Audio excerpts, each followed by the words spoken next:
What offends you? Someone driving slowly in the left lane. People wearing or not wearing medical masks. The guy with 12 items in the 10 items or less checkout lane. People explaining things that you already know. Not getting invited to the neighbor's backyard barbecue. Your partner interrupting you. What if I told you that getting offended by all these things increases your anger, stress, and resentment while decreasing your enjoyment of life? And it likely damages your relationship with others.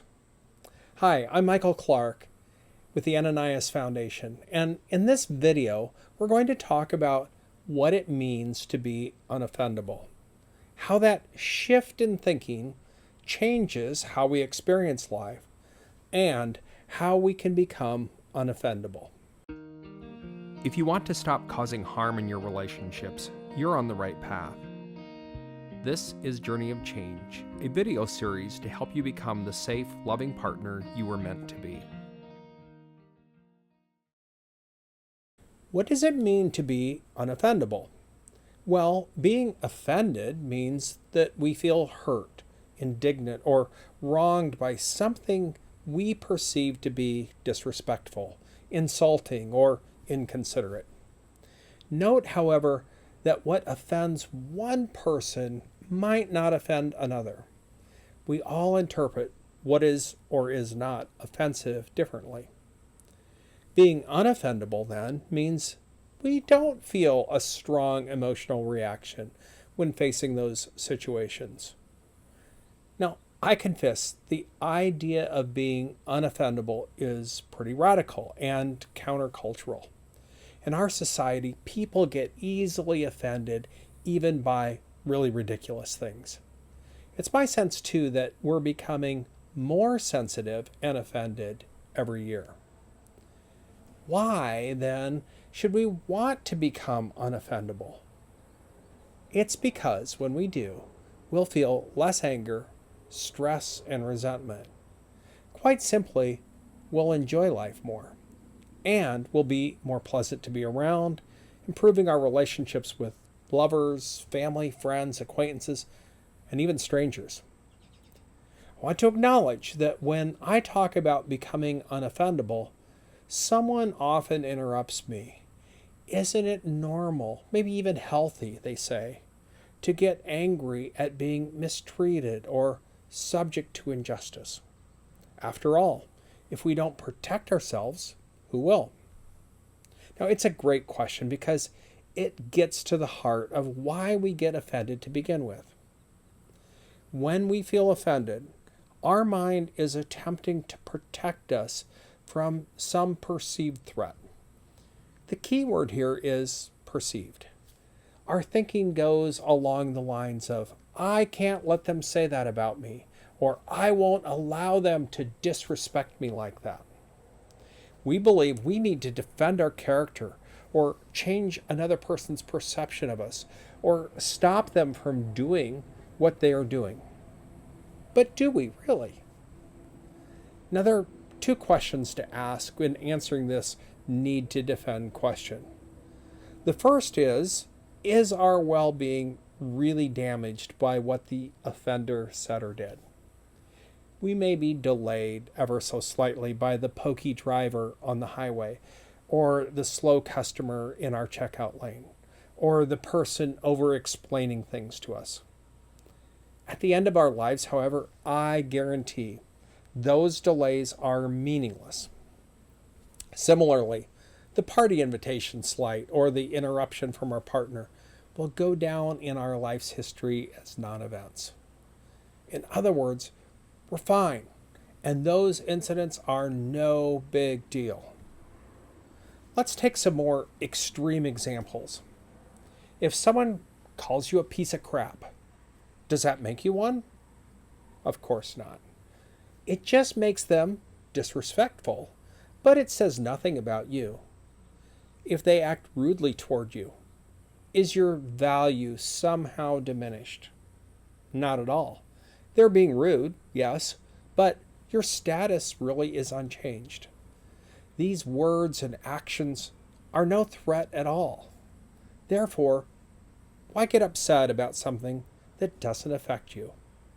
Now, the second question to consider is, does getting offended change the person who offended us?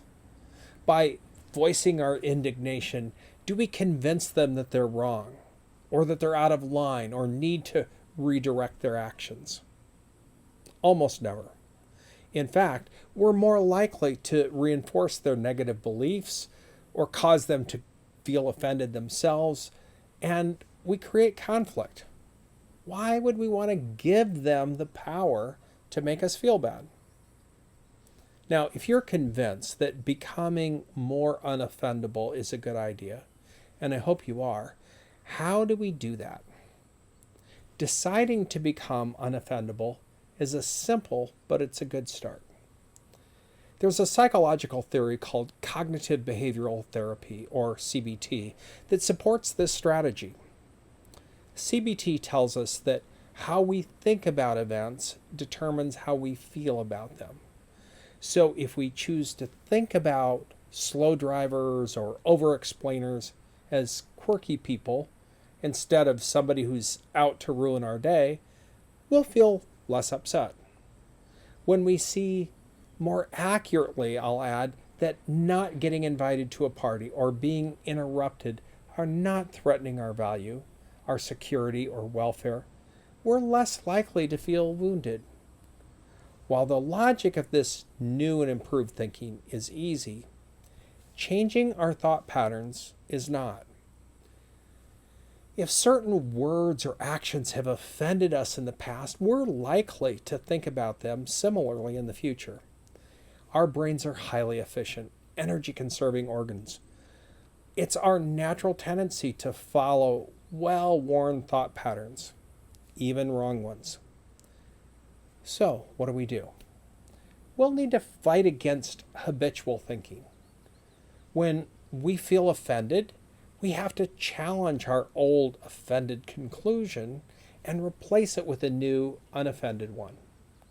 Over time, we'll become less likely to be offended by those things that used to leave us feeling wronged. Now, back to the question raised earlier. Should there be limits to this idea of becoming unoffendable? Is there a purpose for us taking offense? The answer to both of these questions is probably. If someone mistreats you over and over, you shouldn't simply shrug it off and stay unoffended. If their remarks or actions are discriminatory, unfairly putting you at a disadvantage at something that matters, you should speak up. Likewise, we shouldn't allow repeated insensitivity or demeaning comments or behaviors to continue. Continual exposure to belittling remarks takes its toll even when we're a resilient person. There are times we need to advocate for ourselves. Now, here's where your judgment comes in. You'll need to decide what's harmless and unworthy of a response, and what's harmful that needs addressing. I'd suggest there is a lot of what currently offends us that falls into that first category.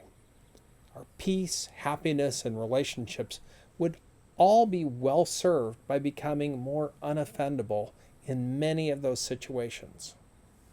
For the part that needs addressing, however, prepare yourself to have that difficult conversation.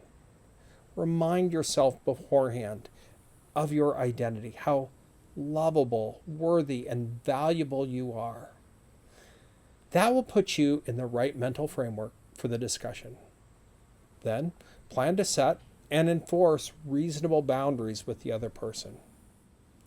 I'm Michael Clark with the Ananias Foundation, and I hope you found this discussion about becoming unoffendable helpful. Take care, and I'll see you in another video. Thanks for joining me today. I'm honored to be on this journey of change with you, and I hope I've helped you in some way. If you have any comments, questions, or suggestions, feel free to leave them in the comments section below. We'd love to hear from you. Also, be sure to hit the like button, share this with others who might find it helpful, and subscribe to our channel so you don't miss any of our future videos. For more resources, head to our website, ananiasfoundation.org. Until next time, take care and remember, change is possible.